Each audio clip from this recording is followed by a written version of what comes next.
belief that I will never ever deserve or end up in a good place, good position with good things and good people in my life.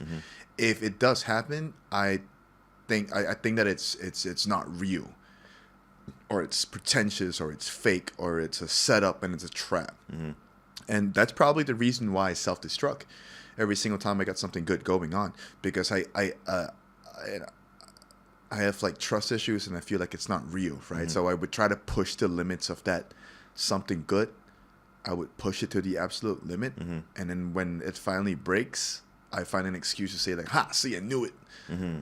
You know, it's not good, but actually, the reason is because I made it happen. Yeah. Took a few years to kind of get to that point. So you, the same time, you are like punish yourself for the mistakes, and like you really the guy who tried, like you learn from the mistakes or not?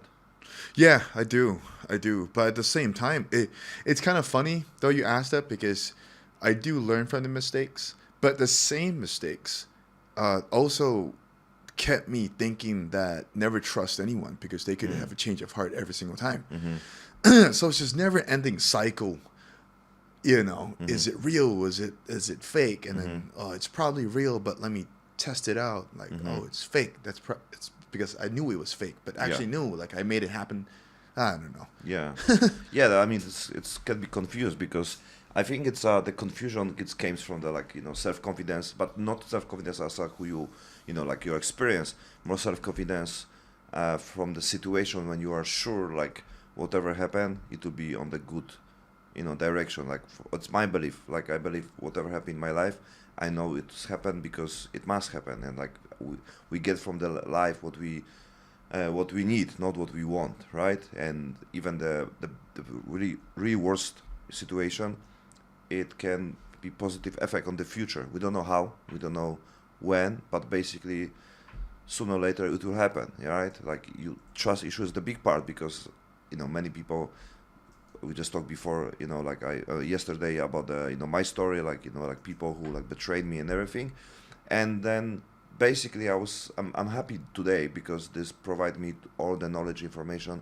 experience to be who I am right now, which is worth it. But it takes time. I was 27, also 28 that time. Now I'm almost 10 years after. So basically, let's say 7 years after, everything, you know, works well for me, right? Finally. So like I was whole my life broke, you know, mostly financial, because I know who I am, but I didn't get the position to prove, you know, society and the materialistic life.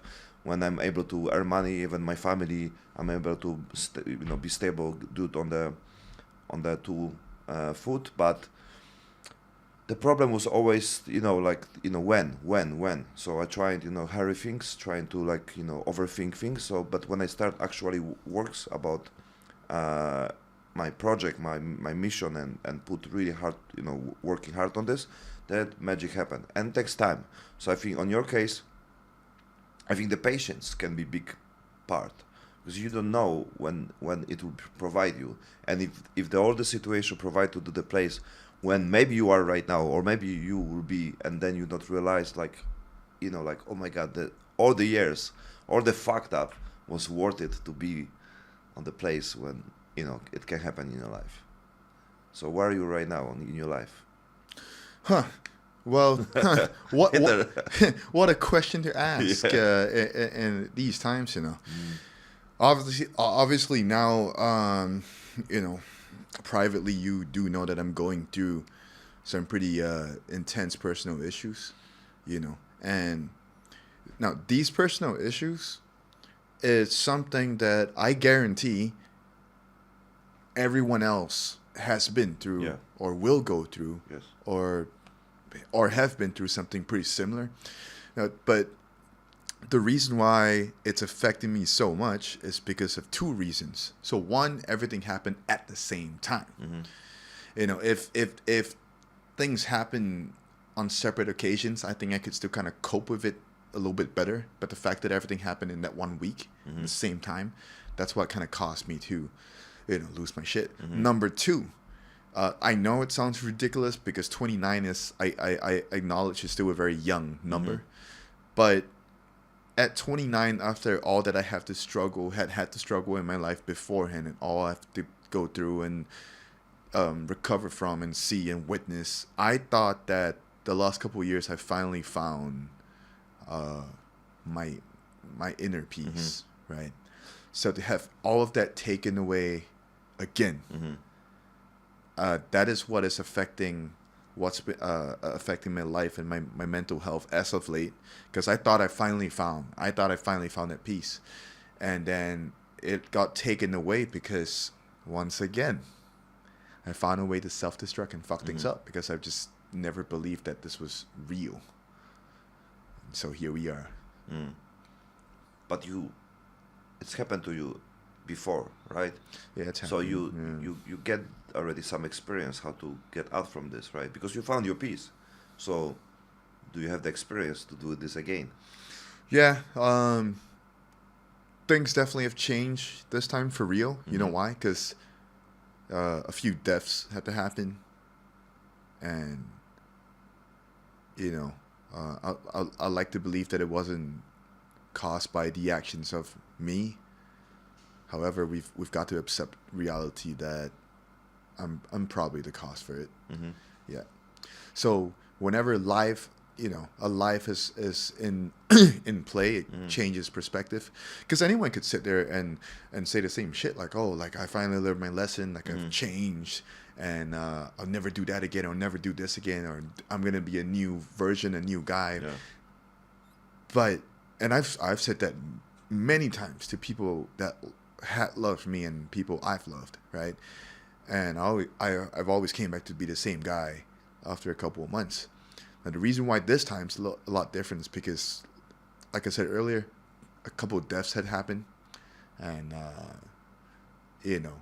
so that's the reason why I sincerely believe that I finally reached the point where I'm finally accepting my willingness to want to change, to be a better person. Because throughout all these years, you might remember me from the first time we met. I'm always that guy where I was like, I don't give a fuck. Like, I do things the way I do. You don't like it, then the door's right there. Just fuck off then. I don't give a fuck, Nowadays, I realize I listen to people a lot more, and I relate to people a lot more. And I'm slowly opening up my heart to people a lot more. I stopped thinking that everyone is an enemy. And no one is a real friend, and no one's a real human. But you get so much messages last days, right? When you start also, posting more about your life, about situation, everything, right? And I want to ask you, like, how many messages from the friends? Because I think your community is quite big.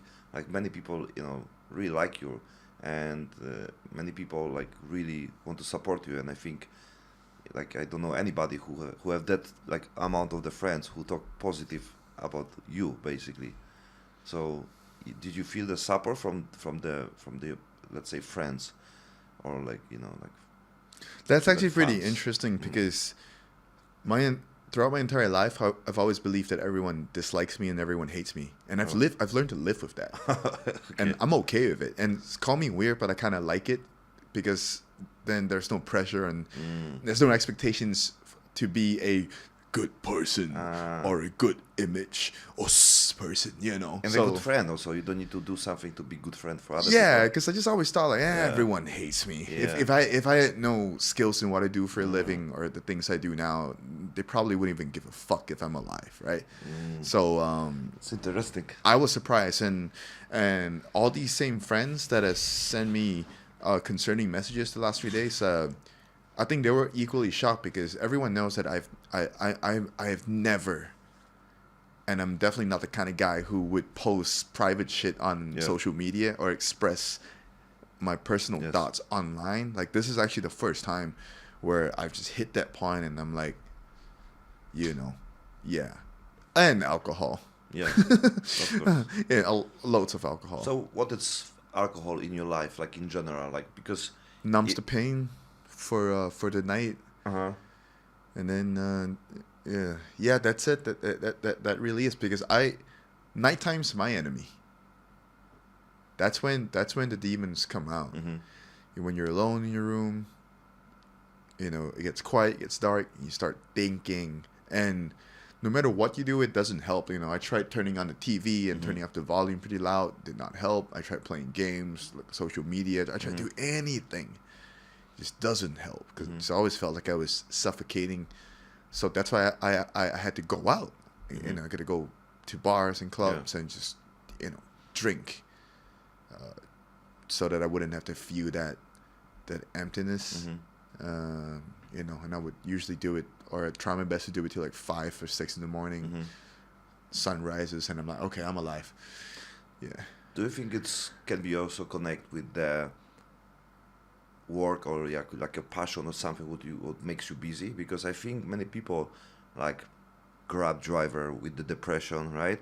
He don't have much time to thinking about the problems because he's constantly on the work and need to feed the family, right? Yeah.